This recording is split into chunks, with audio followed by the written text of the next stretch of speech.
Now, if you have somebody in your life and they have a obvious drinking issue, and maybe they're going to AA meeting or they're going to a smart recovery meeting, some kind of group therapy, and you go with them on a family night, and there's a speaker that talks about their own life and they go over in detail their own vulnerabilities and the experiences that they had underneath the influence of alcohol.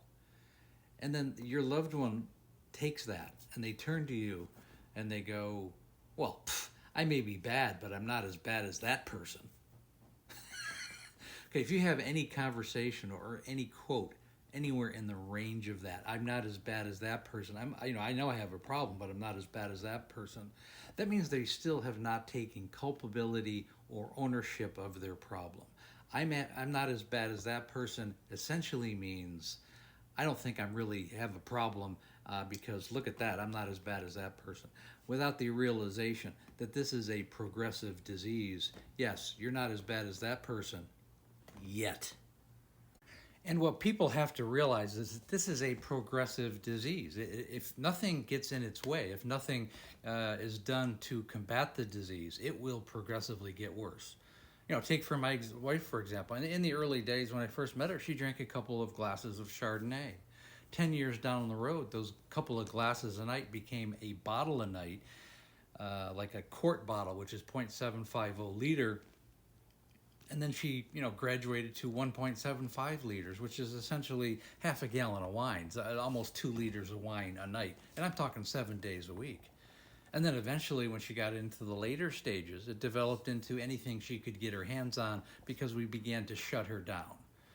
She didn't have access to alcohol, and for a series of between DUIs and rehab facilities and all the things that we tried to do to save her, then she had to grapple for anything she could get. And that's not a place you want to be. When she said, I'm not as bad as that person, she really already was. She had already had a couple DUIs. She'd already had, driven to the house. But she just, I think a lot of people think they're bulletproof. And unfortunately, that thought process will get a person killed. So this video is just as important for the person who's suffering from alcohol use disorder as it is for their family members. Because if you are witnessing this kind of conversation, I'm not as bad as that person. Look what Uncle Bob did, or look what my friend did, or this. You have to admit I'm not as bad as this person.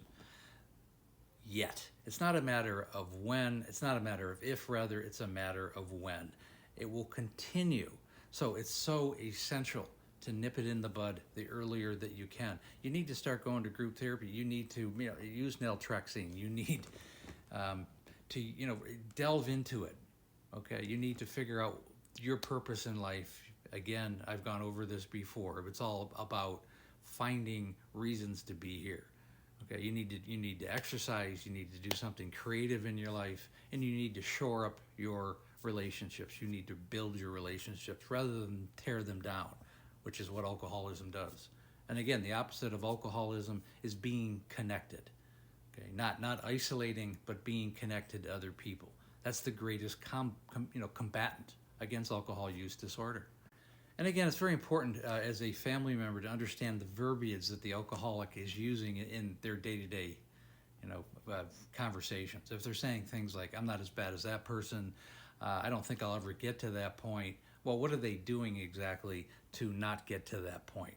And it's also important for the alcoholic to realize and be aware of what they're saying, and to have the understanding that we're all mortal, okay?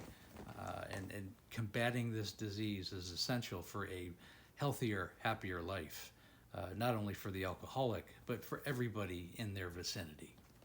And again, when you're ready to work with me one-on-one, I have a very customized way to approach to it. I like to bring the family and the alcoholic in together because it's a family disease and it should be approached with everybody who's involved with it.